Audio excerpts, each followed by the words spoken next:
Hey there, welcome to Animal Encounters.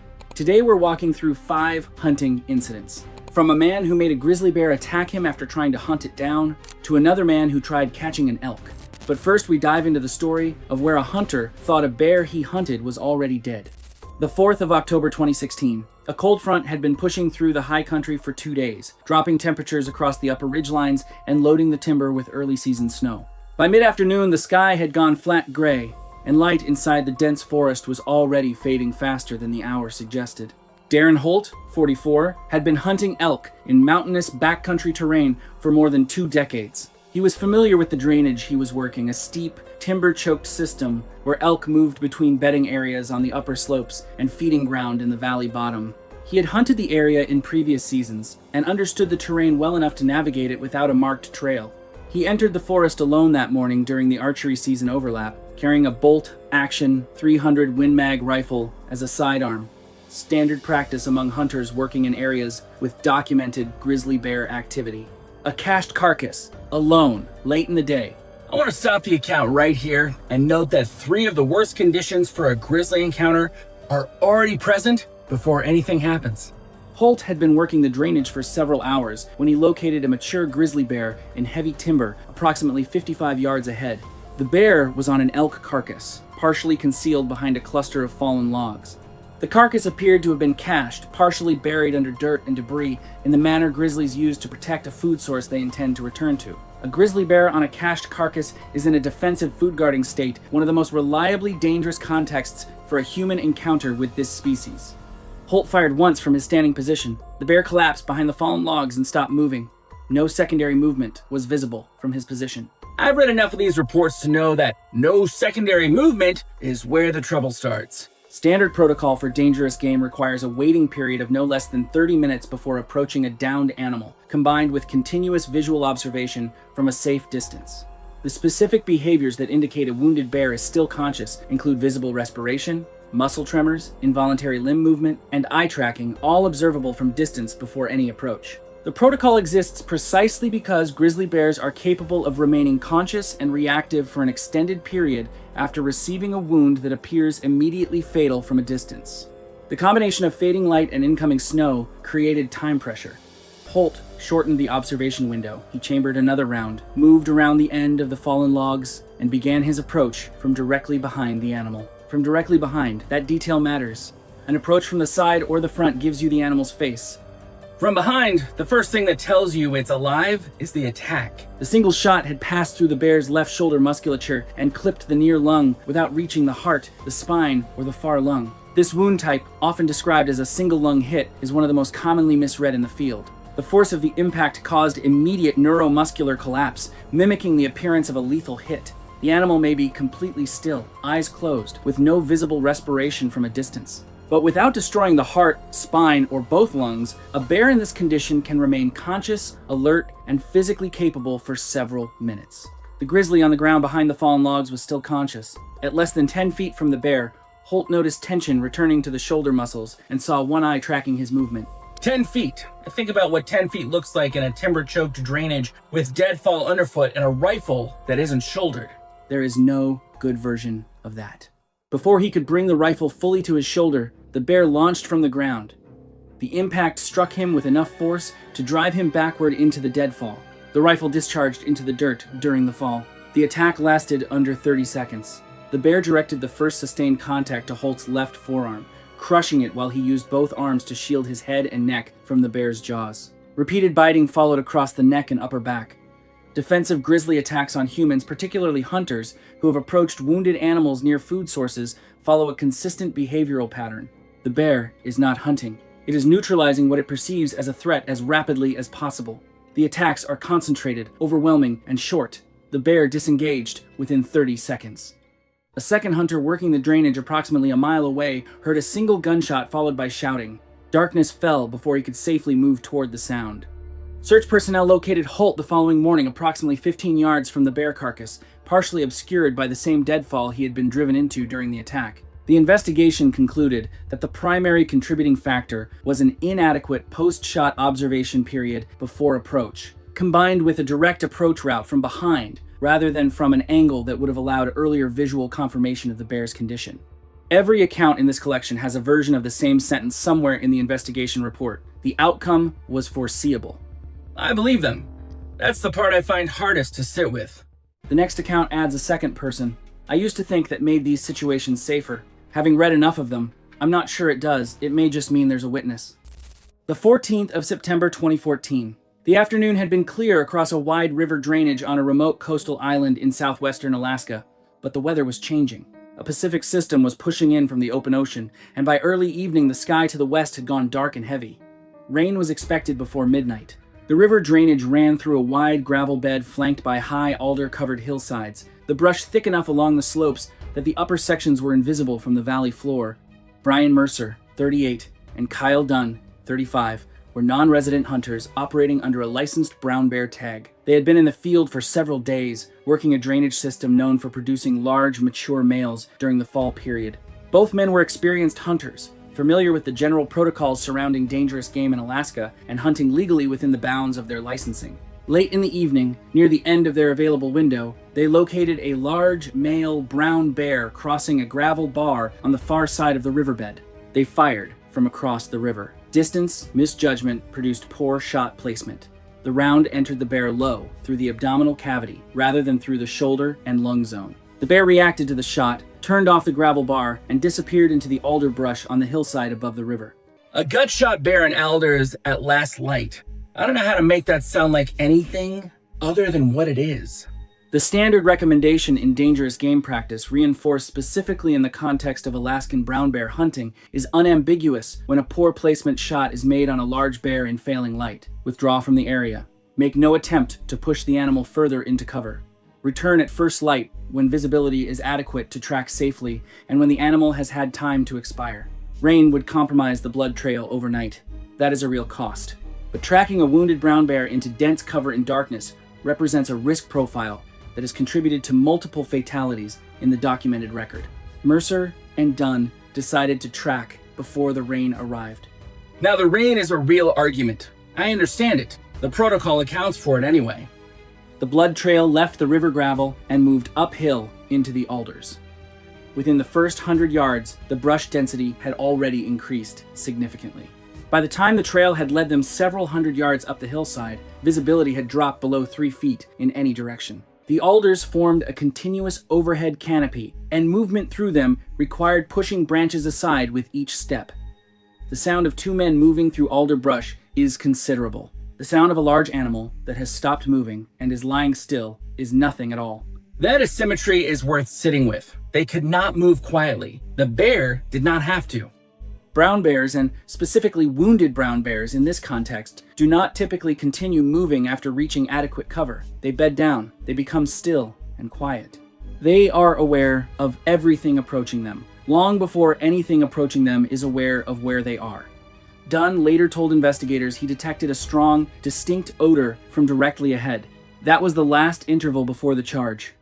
The bear erupted from the brush at extremely close range with no visual warning. Mercer fired once. The shot failed to connect. The bear covered the remaining distance before a second shot was possible and made initial contact with Mercer, driving him to the ground. Dunn fired from close range. The shot likely struck the bear, but in the same motion the round contacted a tree branch directly in front of him, sending debris into his face and eliminating his visual field. By the time his sightlines cleared, the bear had disengaged from Mercer and retreated into the alders.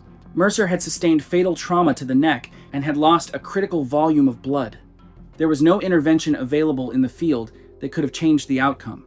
Dunn attempted emergency radio contact immediately, but in the darkness, in the dense alder hillside, he could not determine his coordinates with enough accuracy to guide rescue aircraft to his position. The rescue response reached the general area, but the terrain and darkness prevented ground personnel from reaching Mercer before he was pronounced dead. The bear was found dead less than 200 yards from the attack site. Its injuries were consistent with the original abdominal wound and a secondary hit, likely the round Dunn fired during the attack. The animal had been mortally wounded from the first shot. Given adequate time and no further pressure, it would have expired on its own before morning. 200 yards. The bear they went into the dark to find was 200 yards from where they started. It was going to die where it lay. They didn't know that. They couldn't have. But the protocol exists precisely because you can't know. The investigation identified the decision to track a wounded brown bear into dense cover in darkness as the direct contributing factor to the fatal outcome. The blood trail could have been marked and resumed at first light with a substantially different risk profile. The recommendation to do exactly that exists in the documented guidance for this situation and had been disregarded.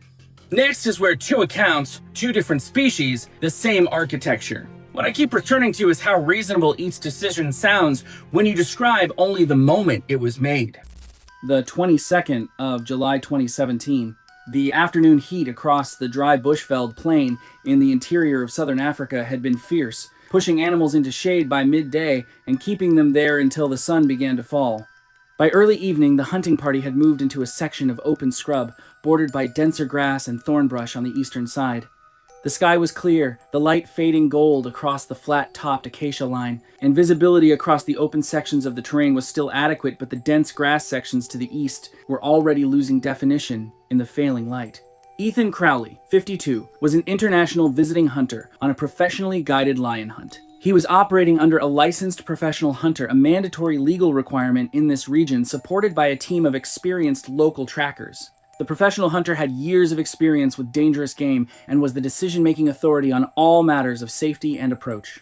The trackers were familiar with the terrain and with lion behavior in this specific environment. Just before sunset, Crowley fired on a large male lion located in open scrub. The shot entered too far back. It caused severe internal trauma, but did not strike the spine, the heart, or either lung at a lethal angle.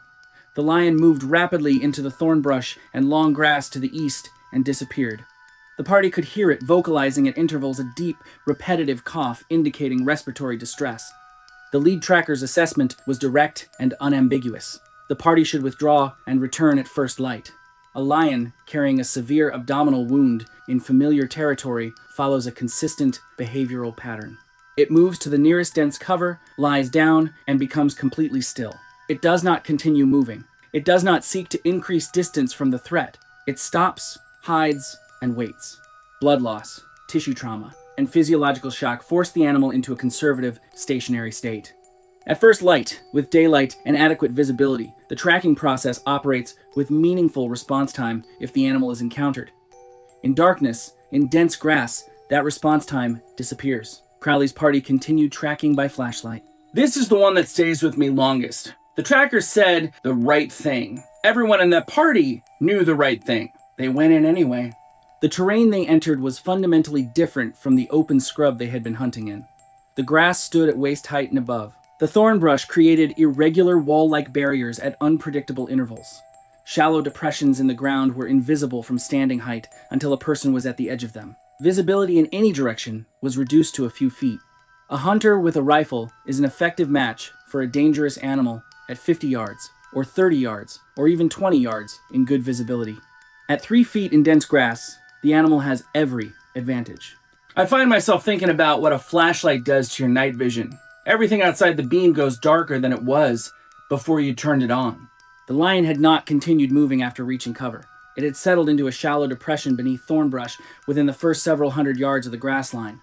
The depression was not visible from the surrounding terrain until a person was standing at its edge. The lion's body, lying still in the depression, was invisible from any approach angle in the grass at night. The party moved through the grass in a line, flashlights sweeping across a few feet of visibility in each direction.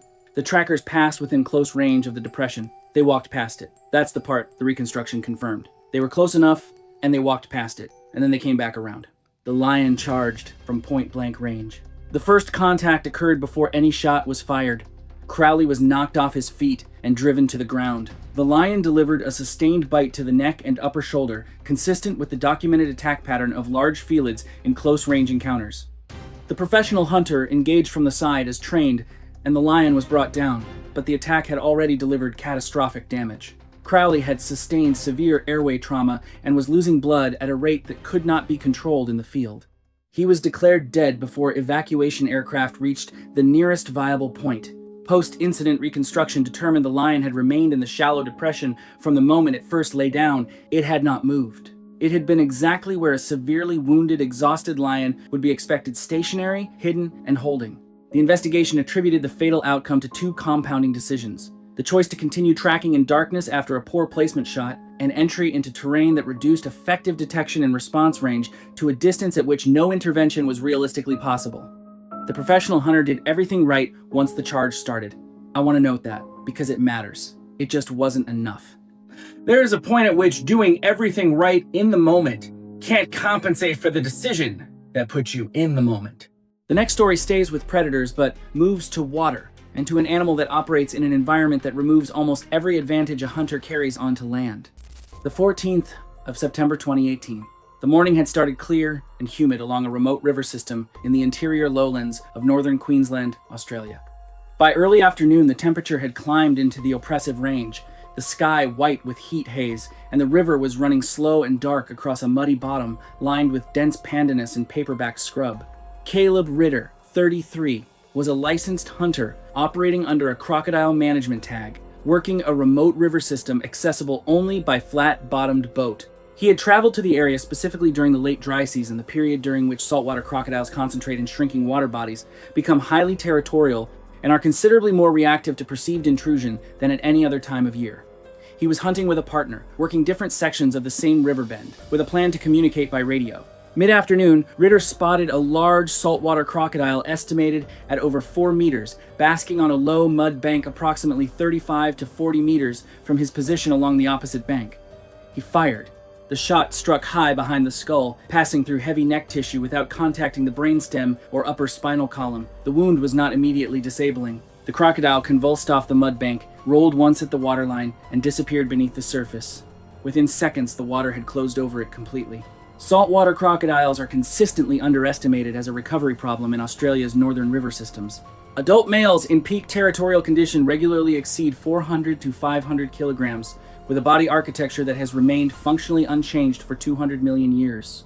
A wounded crocodile that submerges after a non-fatal shot does not behave like a wounded land animal. It does not bleed out visibly. It does not vocalize. It does not move in a direction you can follow. It sinks, settles on the bottom, and remains motionless until something approaches the waterline. The river tells you nothing. People hear crocodile and think of the animal on the bank slow, exposed, readable. That's the animal in the photographs. The animal under the water is something different. Ritter's partner was positioned upstream, within radio range, but not within sight.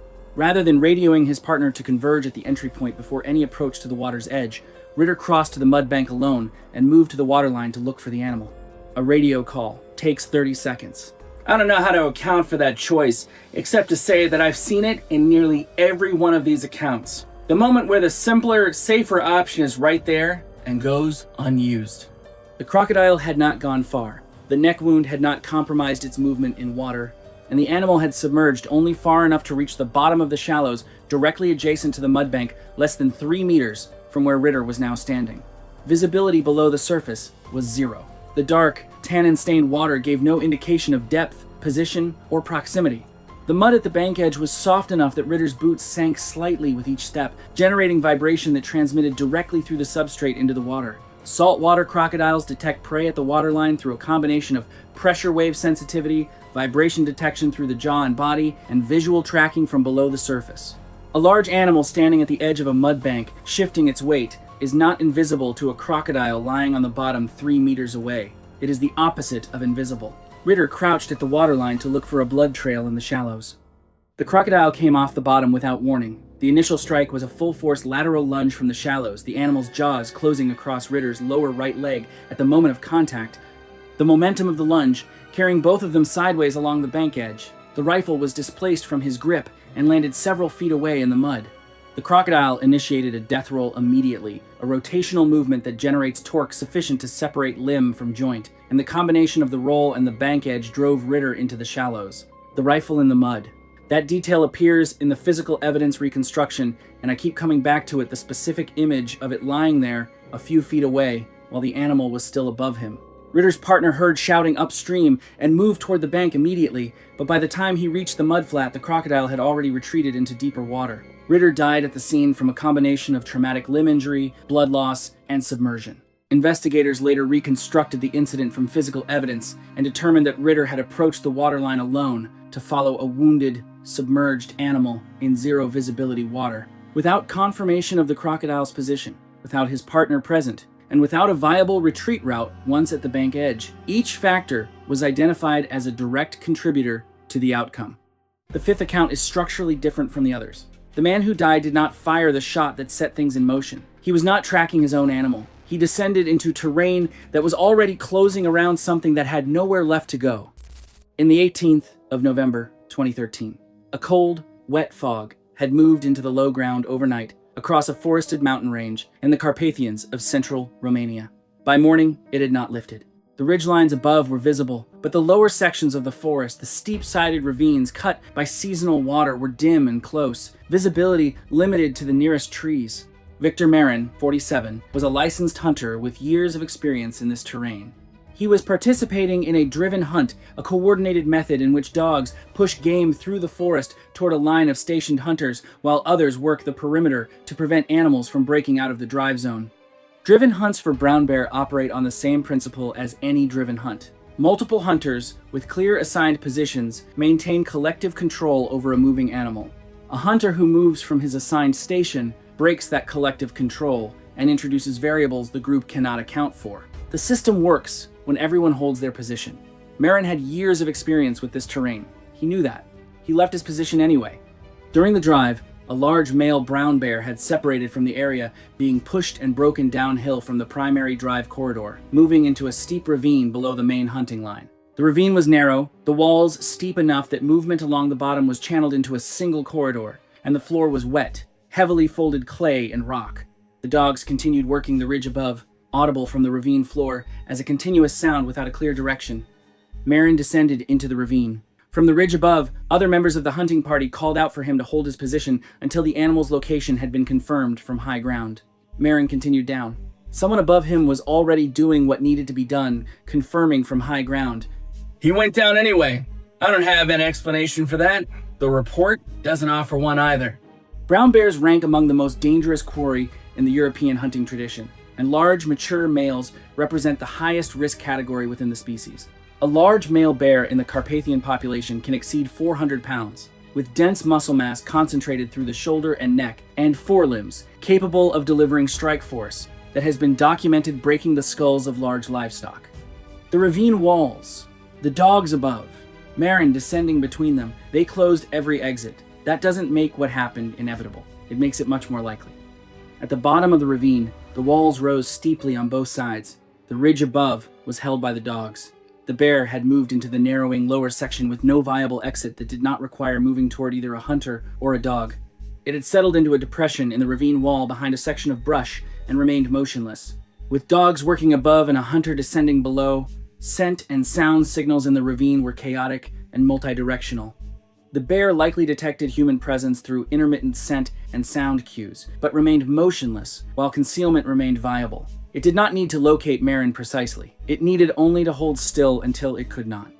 Marin located a section of disturbed brush along the ravine floor where the bear had pushed through earlier.